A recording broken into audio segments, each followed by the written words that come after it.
Oh my God, they used to eat this in the 1950s? I'm gonna be sick. Oh my God. Let's try it. No. The 1950s were a glorious time. Everyone would gather around the family dinner table and enjoy a meal together. Today we're trying out the worst recipes of the 1950s. So let's get started. Come on. This one blows my mind. We're about to make a bologna cheesecake. Look at this. This cannot be good. But you know us, we're gonna try it. So let's get started and let's start making it. First thing we need is some cream cheese. Each one of these is 8 ounces. It wants 16 ounces of this. That's a lot of cream cheese. Man, this cannot be healthy, can it? No. But when is cake ever? Cake ever. You copy me? I was a little bit off. So what's a little cream cheese without ranch, am I right? I've never heard the combo go together, but we're gonna do it here. So we need 1/8 cup of ranch.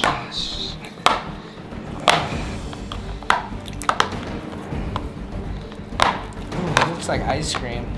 Take a bite. Hell no! I got a question. Why is it called baloney, but it says Bologna? It's because it comes from the ancient lands of Bologna, which is spelt with a G, because the G is sometimes silent. Look at the word laugh. You don't say look off! I was talking about the I, not the A. Oh. I don't know, to be honest. So now this is the tedious part. We need to grab our bologna and apply this cream cheese mixture slice by slice over until we can build a cake. Why did you buy the spreadable kind? I didn't know there was spreadable kind. I thought all cream cheese was spreadable. We'll cut to you guys when we built up a little bit of a cake. You're not my friend, yeah. 'Cause friends stick together to the end. Then you go and stab me in the back and then pretend that I'm the bad guy. Then you ask why you're not my friend. Many years later, I finally have covered this bologna in cream cheese. Look at it, it looks like a masterpiece to me, but it's not done yet. Now we need to use this aerosol cheese in a can to decorate it a little bit more. It looks like a poorly made cake, but like it looks like a cake. Feed that to someone and watch them puke. Last but not least, we finish it up with an olive on top. So I'm gonna attempt to make a slice, but this could go very wrong because there's so much slippery slopes of cream cheese. You need to go deep and then crust down. This is the innards of the cake. I'm about to show you the full cake, but just look at that slice, man. You gotta be out of your mind to like this. Oh, wow. Like, there's no way people in the 50s were enjoying this. I mean, maybe it did taste great. I don't know. We're gonna find out right now. Okay, here we go. So it is our bologna cheesecake. Don't make that noise again. Here goes nothing.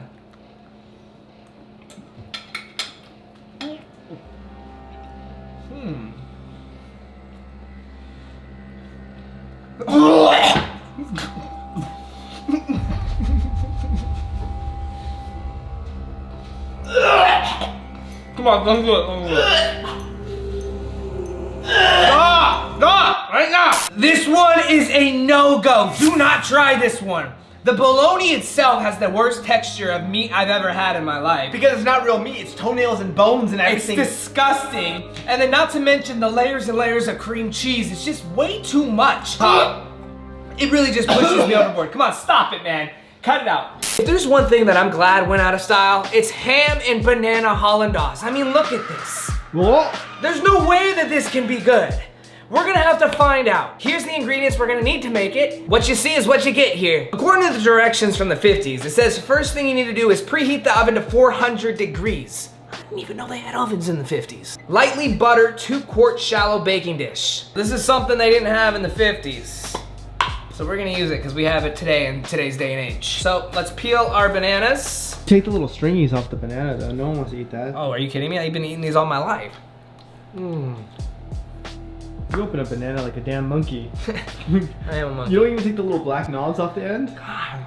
You eat that too, bro? They also didn't have like little lemon juice like this so you can accurately sprinkle. Oh god, this thing ain't accurate at all. Next, spread ham slices with mustard. So we're gonna put a little bit of the mustard on it. Gonna accurately spread this around. Now let's bake it. God be with you. I'm gonna be honest, they look the damn same as they did when we put them in, but now they're warm. Final touch, which is just some hollandaise that we're gonna sprinkle over, and then they'll be ready to indulge. Oh, that's a lot, man. Yep, it's supposed to be, we need more. Let's indulge. Little bites. We ain't pussies. We really could have just made one. But for the aesthetic of this, you needed to see it in its entirety. Okay. I forgot there's mustard in the middle. Alright, so this is what we got right here.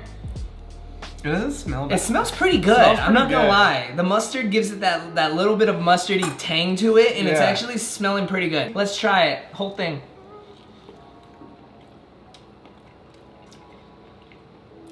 Not terrible. Interesting. You got the saltiness of the ham. Yes.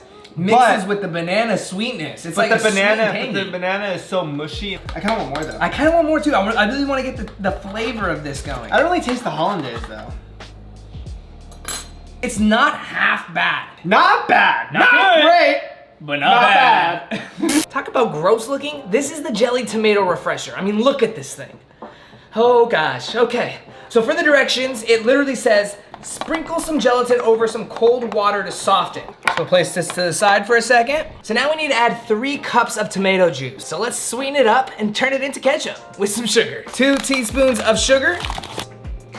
There's 2. 2 teaspoons of lemon juice. So the next thing we need to add in there is these bouillon cubes. I think that's how you say it, bouillon. Correct me if I'm wrong, but it's beef flavored. Look at this, how cute. It's like a little present wrapped up. Wow, look at that. Now we need 1/4 teaspoon of garlic salt. 1 teaspoon of Worcestershire sauce. I hope that's how you say it, I don't know. 1/8 teaspoon. Do they even have a 1/8? They don't even have a 1/8. What is 1/8? Is that less than 1/4? I think you just do a pinch. I've never seen ground cloves before. You already had the whole thing in there before you even did it. It fell off my finger. Okay, we're gonna say that's enough. Bring to a boil, then remove from heat. Get everything mixed around in there. Let there be heat! Looks like this already turned to Jell-O. It said soften. I mean, that's soft, I guess. We're gonna add our softened gelatin inside of here. Oh, I love the sound of metal shavings into my Jell-O. Metal shavings? Metal spoon, metal... Okay, well you said metal shavings, that's dangerous. Once it's stirred, we're gonna add it to our pan so that we can put it in the refrigerator and let it cool. Now we just hope that turns into Jell-O. Let's put it in the fridge and let it cool. 1 hour later. It looks a little like my stomach. Oh God. The next thing we need to do is we need to crush it up with a fork. Let's hope it doesn't turn to liquid right now. Oh, it looks like ketchup, dude. So you crush it up like this. Kind of very ketchup-y. Yeah, I'm so glad I'm not trying this. Let's pour it into a cup. To me, it looks like a cup full of ketchup. Look at that. I mean, look, I do love ketchup. We did add a little bit of sugar to the tomato, so maybe it will taste like ketchup. Let's try it, okay? So this is something they would drink in the 50s as a refresher. So maybe it will be refreshing. It tastes like ketchup if it was really watered down, like it doesn't have enough sugar in it. It tastes like organic ketchup, if you will. It doesn't taste half bad, but it's not something I would like to just continually drink. It's not bad, not great, but let me see how this tastes. It's like a Bloody Mary without the alcohol. This one, not bad, but I don't recommend it. There's a reason this one died in the 50s. Let's leave it there. Everybody loves pizza, right? Of course. Not this pizza. Let me warn you. The pizza we're about to make is called a tuna and pear pizza. Here it is. What the? Let me just say, those two don't pair, right? Let's get started. First thing we need to do is chop up an onion and chop up a pear. My eyes are like that guy who ran for president in 2020. They feeling a little burny. I don't use Twitter, but if you do you guys think Elon Musk ruined it? Or do you think he made it better? I need to know in the comments down below. Do you know that whole blue checkmark thing? Yeah? We have to pay for it now? Yeah. Guess how much money you made off of How it? much? Only $500,000. Oh my God. That's sad. You're crying. I'm not crying. Ain't no way I'm crying. I'm holding this in. You ain't gonna catch me crying, not on camera, no way. The next thing we're gonna need is tuna with the oil in the can. We're gonna take the oil out, put it into a pan. Now it says to add the peeled and chopped onions and pears into this pan. This is a lot of onions. Next thing, let's add our tuna to the pan. So now we're gonna add our tomato sauce. We're gonna throw it on the fire and let it simmer. Oh, I'm getting chills. While it's simmering up is a little bit of oregano. Give it that Italiano taste. I will say it doesn't smell bad. It smells like sweet pizza sauce. But like with a hint of fish, like a hint of tuna. Yeah, no, but like not bad. Oh yeah. So it looks like pizza. It honestly does. I just want to see how it holds together without the cheese. Exactly. Like, that's a little weird part. There's no cheese on this pizza whatsoever. Open up our anchovies and layer it onto the pizza. So the way that they layered it was kind of like X's all over. Not really X's, but like diagonal lines. It did call for some pickled walnuts, but they didn't have that at the grocery store, so we're going without the walnuts. Let's throw this in the oven and let it bake for 15 to 20 minutes. The tuna pear pizza is done. And let me tell you, it does not look good. It doesn't smell bad. It smells like you're smelling like a fish shop. It does smell like a fish shop. That's probably because of the anchovy on top, because before we put the anchovies, it didn't really smell too fishy. It kind of just smelled good. Now, it's debatable. Let's try it. That's the worst crust I've ever had in my life. Mm-hmm. But the pizza's not bad. Not bad. It needs cheese. As crazy as it sounds, like this is an eatable pizza. The one crazy thing is you don't taste the pears or really the onions. It's mainly just like the tomato sauce and the fishiness. Yeah. The tuna. I think even if you put a bunch of Parmesan cheese on top, it would still like, it would be good. I would eat it. This one I'm gonna have to say, not bad, also not great, but it's doable. It's not bad. Gelatin cakes were huge in this era, but this one has probably gotta be the nastiest one I've ever seen. I mean, check it out. It's got hot dogs, it's got hard-boiled eggs and celery. I don't know, let's just get started in making it. The directions weren't very clear on the serving sizes. It literally just says beef broth and gelatin. Well, seeing as we need enough beef broth to fill this thing up, I'm gonna say we're just gonna pour this thing in there. Does gelatin expand? Because I only got one of these. Let's add our broth to the fire and get this thing hot. Now let's start to prepare the ingredients that are gonna go inside of our cake. First thing we gotta do is chop up some celery. Not bad cuts, huh? I learned that from Gordon Ramsay.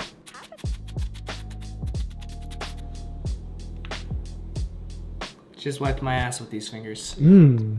Delicious. I don't know if you guys remember in a past video, I taught you a life hack how to easily open an egg. Let's see if it works though. One side, and then you just pinch off this one side, and then you go. Still works. That was awesome. He made a huge mess though. Now for the hot dogs.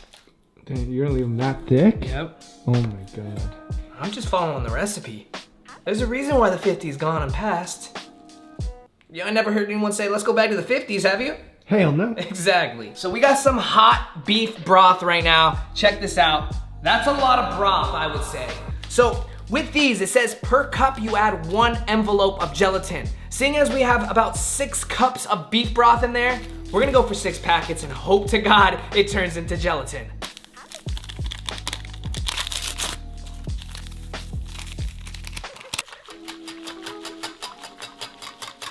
So we gotta make it look appealing. The eggs all on the outer rim like this. Throw a couple dogs. Call me Celery Bay. Call me Wiener Bay. I'll call you Wiener Bay. Okay, Jake. You always gotta make things weird, you know that? At least the eggs are staying down. So now we gotta put it in the refrigerator, cross our fingers, and hope to God that this turns into a Jell-O cake. Because I'm getting hungry. This ain't gonna fill me up, but we gonna hope for the best, come on. Check this out. It definitely turned to Jell-O. The only thing I'm a little worried about is getting it out in one piece. It'll just fall out. Oh no. Okay, ready? 1, 2. Ow, my finger was under it. No fucking way. No way. Almost broke my damn finger, but I don't think it's coming out this way. It's literally in there stuck. These eggs stayed in the right spot. These ones kind of said, we going anywhere we want. Next method we're gonna do is we're gonna just put it in some hot water. Hopefully this will loosen it up a little bit. So I think it's working. Hopefully I can turn this fast enough now. Oh, I got an idea. Work smarter, not harder. It worked. It worked. Oh! Look at this, you guys! Oh. This is something I do not want to do at all. But I'm gonna do it for you guys, so please, if you're watching this right now, smash the thumbs up on this video. It really does help out a lot. It sends this video out on the algorithm and helps me on the back end, so please hit the like, leave a comment, and here we go. Man, I can't believe they would eat this in the 50s. I'm just gonna chop it. I'm gonna chop a piece. You have to get a whole egg, and you have to get a bite of everything in that first bite. I'm just gonna chop it right here and see what happens, okay? Oh, God.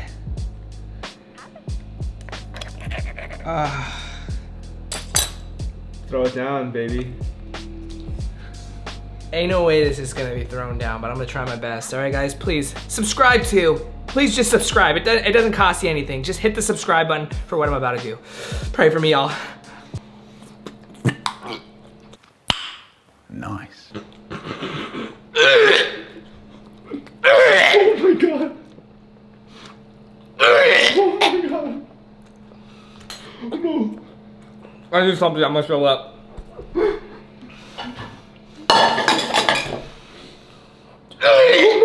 Oh my god. I'm so glad I'm not doing this.